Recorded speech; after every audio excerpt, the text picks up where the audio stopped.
Alors, troisième cas clinique. Vous voyez en consultation un patient âgé de 40 ans pour un essoufflement. Son symptôme est apparu il y a quelques mois. Initialement, il survenait pour des efforts importants, la course à pied en particulier, et depuis peu, ils se sont aggravés. Actuellement, la dyspnée arrive pour des efforts modérés.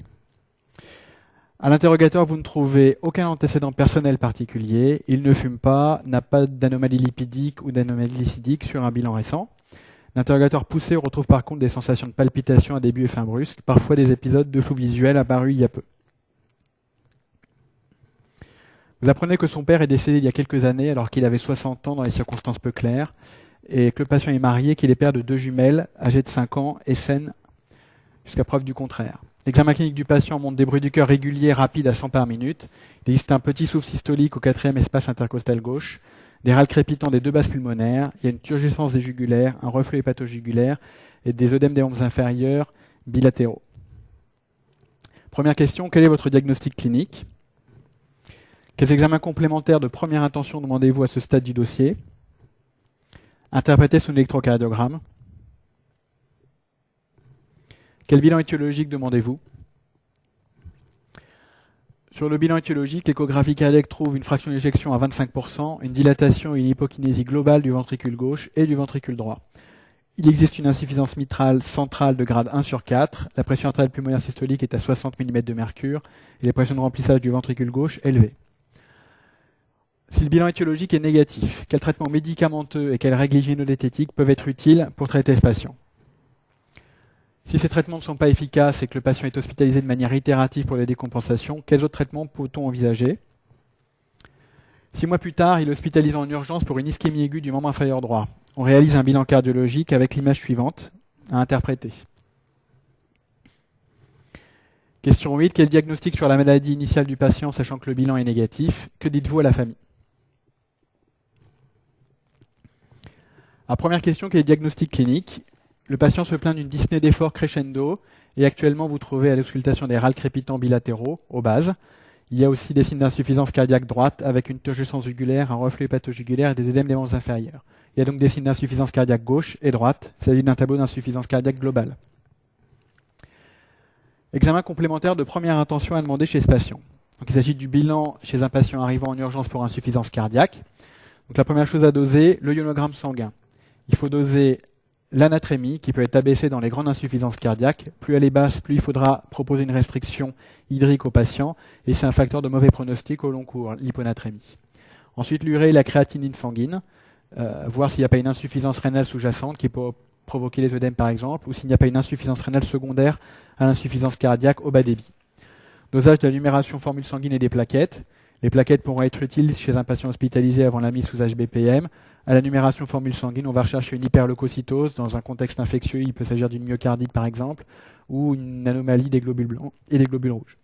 Le bilan hépatique complet va vous permettre de voir s'il y a un retentissement hépatique de l'insuffisance cardiaque droite. Dosage des enzymes cardiaques et de la troponine qui doit être systématique devant tout tableau d'insuffisance cardiaque chez un patient. Dosage du brain natriurétique peptide, élevé dans le sang en cas de distension aiguë du ventricule gauche. C'est un marqueur de l'insuffisance cardiaque qui est synthétisé par les cardiomyocytes.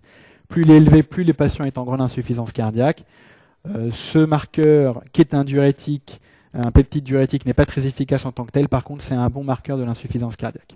Lorsqu'on n'a aucun doute sur le diagnostic, ce dosage n'a aucun intérêt. Par contre, plus il est élevé, plus c'est pronostic de réhospitalisation, par exemple, à la sortie.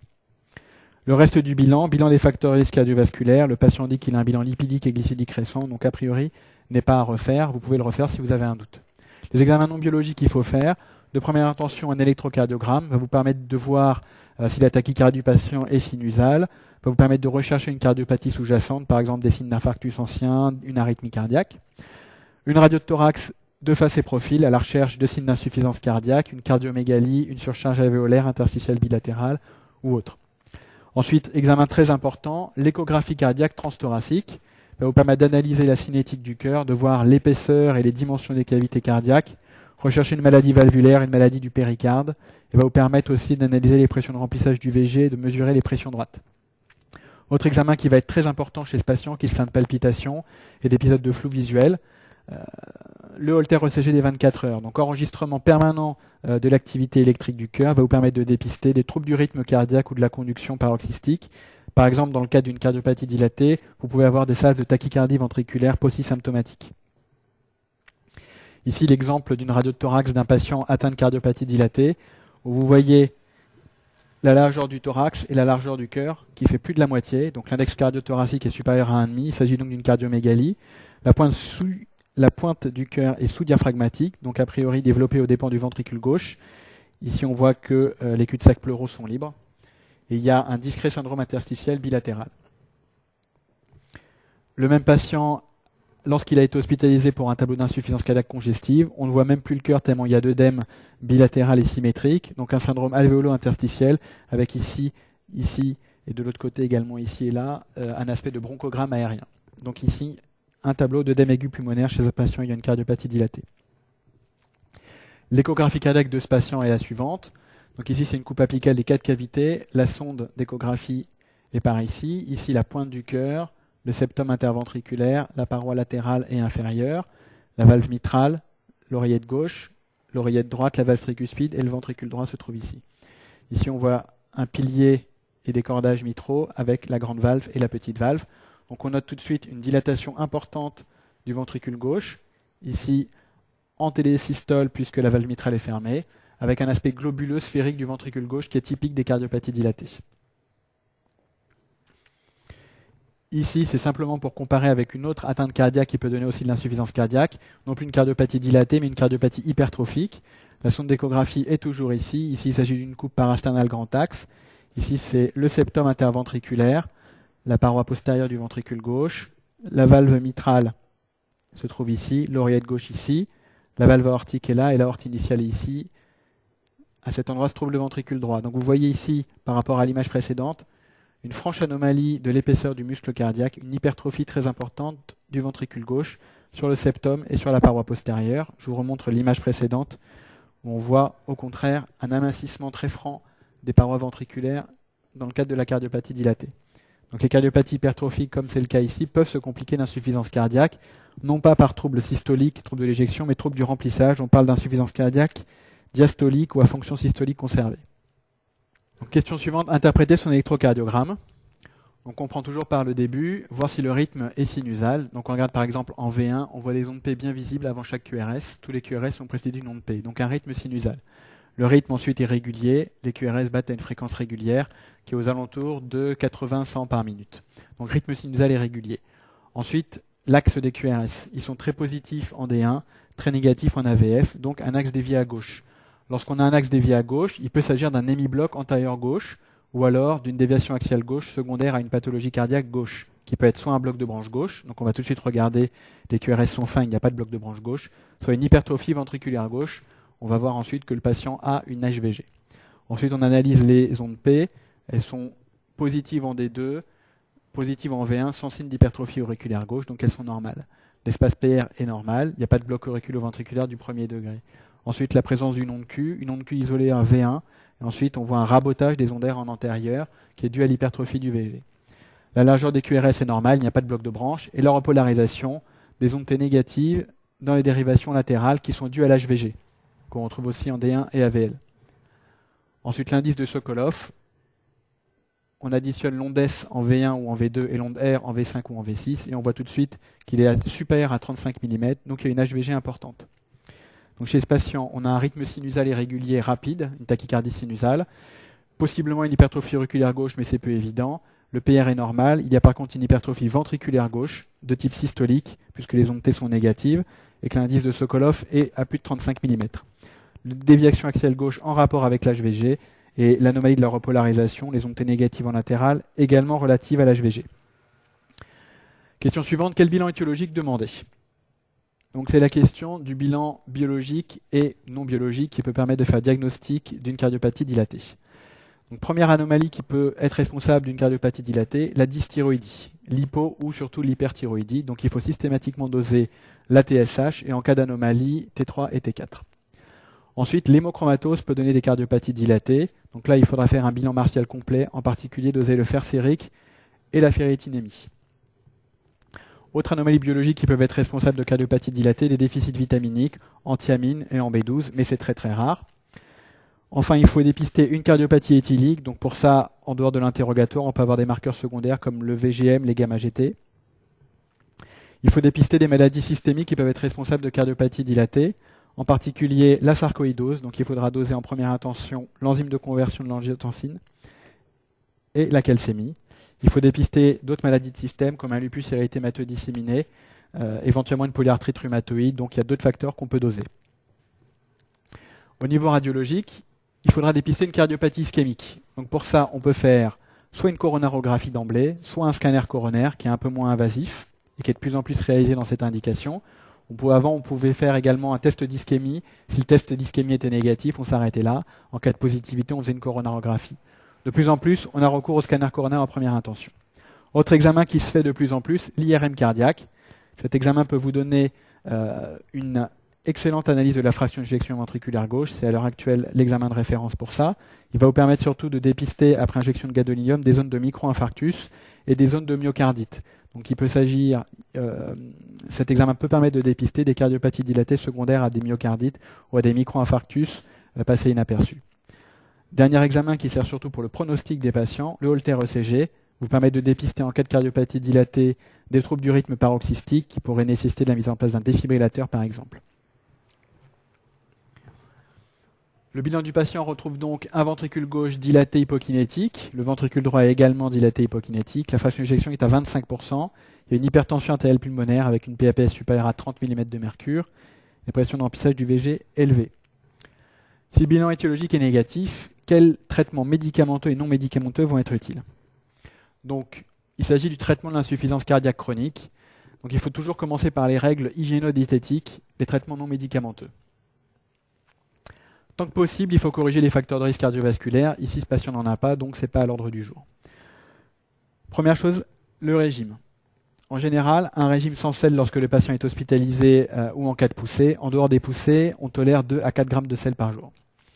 Ensuite, il faut préconiser une activité physique régulière, modérée. Donc on peut faire ça en milieu hospitalier, en réadaptation cardiovasculaire à l'effort. Ensuite, les traitements médicamenteux, là on va faire la différence entre ceux qui traitent les symptômes et ceux qui permettent de diminuer la mortalité et la morbidité. D'abord les médicaments symptomatiques. Le premier d'entre eux, c'est le traitement par des diurétiques de l'ANS, donc ceux qui vont permettre d'uriner de l'eau et du sel, de permettre de soulager la surcharge hydrosodée des patients. Donc on peut utiliser par exemple l'Azilix ou le Burinex à la dose la plus faible possible, celle qui permet de contrôler les signes. Plus la dose est élevée et moins on pourra donner de doses importantes des autres médicaments. Donc là, il faut essayer de trouver la dose la plus basse possible. En général, c'est 20 ou 40 mg de l'Azilix. Autres médicaments qui peuvent être utiles pour traiter les symptômes mais qui n'améliorent pas forcément le pronostic, les dérivés nitrés, avec leur effet vasodilatateur veineux. Maintenant, les médicaments qui ont l'AMM et qui font baisser la mortalité. En premier d'entre eux, les inhibiteurs de l'enzyme de conversion. Tous ont l'AMM dans l'insuffisance cardiaque. Il faut les donner à la dose la plus haute possible. Par exemple, le perindopril à la dose de 8 mg. Ils ont l'indication et l'autorisation de mise sur le marché dès le stade 1 de la NYHA en ce qui concerne l'insuffisance cardiaque. Seulement en cas d'intolérance aux IEC, on peut donner des antagonistes des récepteurs de l'angiotensine 2. Ceux qui ont l'AMM dans l'insuffisance cardiaque, c'est le candesartan. Les deux molécules, donc c'est le Kenzen ou l'attaquant. Autres médicaments ayant l'AMM dans l'insuffisance cardiaque chronique, les bêta-bloquants cardiosélectifs. Les deux les plus donnés sont le carvedilol, Credex ou le bisoprolol cardanciel. Là par contre, l'introduction devra se faire à distance d'une poussée, en l'absence de signes d'insuffisance cardiaque congestive, et sous surveillance clinique électrocardiographique. On débute par la plus faible dose possible et on augmente les doses par palier environ hebdomadaire pour obtenir la dose cible. Par exemple, pour le cardanciel bisoprolol, ça sera 10 mg. Autre classe médicamenteuse ayant l'AMM dans l'insuffisance cardiaque, à partir du stade 3 de la NYHA, un peu plus tôt en cas de cardiopathie ischémique, les antialdostérone. Donc le plus utilisé, c'est la spironolactone ou aldactone à dose de 25 mg par jour. Alors là, on voit tout de suite qu'il y a une association entre différents diurétiques, de l'ANS antialdostérone, d'IEC ou parfois d'AA2. Donc il faudra faire très attention à la fonction rénale et à la kaliémie, ne pas tomber dans l'hyperkaliémie, l'insuffisance rénale fonctionnelle. Donc tous ces traitements nécessitent une surveillance biologique rapprochée. Autres médicaments qui n'ont pas forcément d'AMM et qui peuvent se discuter, en cas de grande cardiopathie dilatée, en cas de présence d'un thrombus intracardiaque ou d'arythmie supraventriculaire paroxystique, on peut donner les antivitamines K ou à défaut des anti-irrigants plaquettaires. Donc ça se discute au cas par cas. En cas d'arythmie, on peut discuter l'accord d'Aaron, on peut discuter les digitaliques à viser légèrement inotrope positive, ou en cas de fibrillation auriculaire permanente pour la ralentir. Ici, c'est un tableau qui reprend les recommandations actuelles de la Fédération française de cardiologie. Donc en haut, on a les classes médicamenteuses, les IEC, les diurétiques, les bêta-bloquants et l'antialdostérone. Dysfonction VG asymptomatique, c'est le stade 1 de la NYHA. Donc on voit que dès ce stade, on peut donner des IEC et que les autres médicaments n'ont pas d'AMM en dehors des bêta-bloquants et encore seulement dans le post-infarctus. Stade 2 de la NYHA, association de 2 médicaments recommandés, bêta-bloquants et IEC. En cas de symptômes, des diurétiques, mais pas d'indication aux antialdostérone. Stade 3 de la NYHA, IEC, bêta-bloquants et antialdostérone indiqués et obligatoires. En cas de stade 4, donc dyspnée de repos, œdème aigu pulmonaire, tous ces médicaments sont indiqués, avec en plus des diurétiques en cure, voire des inotropes positifs. Question suivante. En cas d'efficacité d'un traitement médicamenteux maximal, si le patient est hospitalisé de manière itérative, qu'est-ce qu'on peut envisager comme autre traitement? Donc là, on passe au traitement non médicamenteux. Donc dans l'ordre, on va d'abord parler de stimulation cardiaque et ensuite de greffe cardiaque. D'abord la stimulation cardiaque. Donc depuis quelques années, on met de plus en plus de pacemakers de resynchronisation. Donc il ne s'agit pas d'un pacemaker double chambre classique. Il s'agit d'un pacemaker qui va permettre de remettre, de se contracter en même temps le ventricule gauche et le ventricule droit. On va voir un petit peu après comment ça marche. Autre technique de stimulation mise en place d'un défibrillateur automatique implantable. Donc ils sont indiqués chez tous les patients qui ont une grande déchéance myocardique, quand la fraction d'éjection est à moins de 35%, surtout s'il s'agit de sujets jeunes, surtout s'il s'agit de sujets ayant des troubles du rythme ventriculaire soutenus au holter. En plus de ces traitements, on pourra proposer une greffe cardiaque, évidemment si le sujet est jeune et s'il n'y a pas de contre-indication à la greffe, donc il faudra faire un bilan complet. En attendant la greffe cardiaque, on pourra proposer une assistance au patient. L'assistance au patient, c'est un dispositif qui permet de prendre le relais du cœur, de le mettre au repos. Donc ça nécessite une technologie lourde et en général une hospitalisation. Il y a différents types d'assistance. Il peut s'agir d'un ballon intra-aortique qui se gonfle à chaque diastole et qui est posé par voie artérielle fémorale. Il peut s'agir d'une mini CEC ou extracorporelle life support, une pompe extracardiaque avec une voie d'abord fémorale artérielle, une voie d'abord fémorale veineuse qui permet de relayer en fait le cœur dans son rôle de pompe. Donc ça, il s'agit bien sûr d'un système qui pourra être utilisé assez longtemps, mais en structure hospitalière. La contrepulsion également en structure hospitalière, mais pas très longtemps puisque c'est quand même très invasif. Autre système d'assistance, les assistances ventriculaires, où ici on est directement au contact du muscle cardiaque, qui peuvent être bi- ou monoventriculaires. Là, il y a des systèmes qui peuvent être de petit calibre, avec lesquels les patients peuvent rentrer chez eux en attendant la greffe cardiaque. Alors, on reparle un tout petit peu de la stimulation cardiaque. D'abord, le pacemaker de resynchronisation. Les indications actuelles, c'est en cas de traitement médical maximal bien suivi et inefficace, en cas de fraction d'éjection inférieure à 35-40%, et seulement s'il y a des QRS très larges, un bloc de branche avec des QRS à plus de 120 millisecondes. C'est chez ces patients-là qu'on a mis en évidence un intérêt à la stimulation cardiaque biventriculaire. Ensuite, le défibrillateur automatique implantable, donc réservé aux sujets a priori jeunes, ayant des troubles du rythme ventriculaire soutenus au holter, ayant une fraction d'éjection à moins de 35%. Donc il s'agit d'un dispositif qui est posé sous anesthésie locale en sous-clavier, gauche ou droite, avec un boîtier relié à une sonde qui est à la pointe du ventricule droit. Cette sonde est vissée dans le muscle ventriculaire droit. Elle va permettre de détecter des troubles du rythme ventriculaire. La détection est transmise au boîtier qui, en cas d'analyse de l'arythmie, s'il confirme qu'il s'agit d'une arythmie ventriculaire, va pouvoir délivrer un choc électrique interne. Ici, le même patient avec une radio de thorax, où on voit dans l'aire sous-clavière droite la grosse boîte du défibrillateur, et ici la sonde qui va à la pointe du ventricule droit. Le pacemaker de resynchronisation, en cas de bloc de branche gauche complet, il s'agit donc d'un asynchronisme de contraction entre le ventricule gauche et le ventricule droit. Le ventricule droit se contracte en général en premier.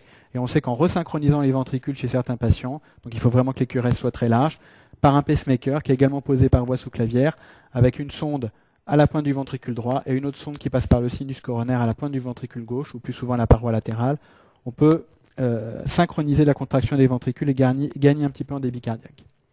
Ici, la radiothorax d'un patient qui a en sous-clavier un boîtier qui fait à la fois défibrillateur, puisqu'on voit ici la sonde de défibrillateur à la pointe du VD, qui fait à la fois pacemaker ventriculaire droit, auriculaire droite, et il y a également une sonde ventriculaire gauche qui passe par ici. Donc le même patient peut avoir à la fois un défibrillateur implantable et un pacemaker de resynchronisation. Ici, une photo de différents dispositifs d'assistance. Ici, donc, le mini Thoratec. Ici, donc, une coupe anatomique. On voit ici le ventricule gauche du patient et le ventricule droit. Ici, le dispositif extracorporel avec une pompe dans le VG, une pompe dans le VD, qui permet de prendre le relais du cœur pendant une durée indéterminée en attendant la greffe. La greffe cardiaque maintenant, donc c'est le seul traitement curatif de l'insuffisance cardiaque terminale. Évidemment, le premier problème, c'est la pénurie de greffons. Il y a de moins en moins de greffons, de moins en moins de donneurs. La survie à 5 ans est très bonne, puisqu'elle est de plus de 80%, mais elle nécessite un traitement immunosuppressif qui est assez lourd, avec comme problème majeur le rejet et comme autre problème les infections et la survenue de tumeurs sous traitement immunosuppresseur. Les indications de la greffe, fraction d'éjection aux alentours de 20%, une VO2 max, consommation maximale d'oxygène à l'effort à moins de 14 ml/min, et évidemment, si le traitement médicamenteux est bien suivi et inefficace, et la greffe, on le comprend compte tenu de la pénurie de greffons, est limitée aux sujets assez jeunes, en général moins de 65 ans. Comment se déroule une greffe cardiaque? Il y a une thoracotomie qui permet d'extraire l'ancien cœur du patient, et le nouveau cœur est suturé sur les cloisons auriculaires du patient qui sont laissées en place. Donc ce n'est pas une grosse chirurgie cardiaque, c'est une chirurgie qui est assez simple. Par contre, ce qui est plus difficile, c'est les suites opératoires. Question 7. Le patient est hospitalisé pour une ischémie aiguë du membre inférieur quelques mois plus tard.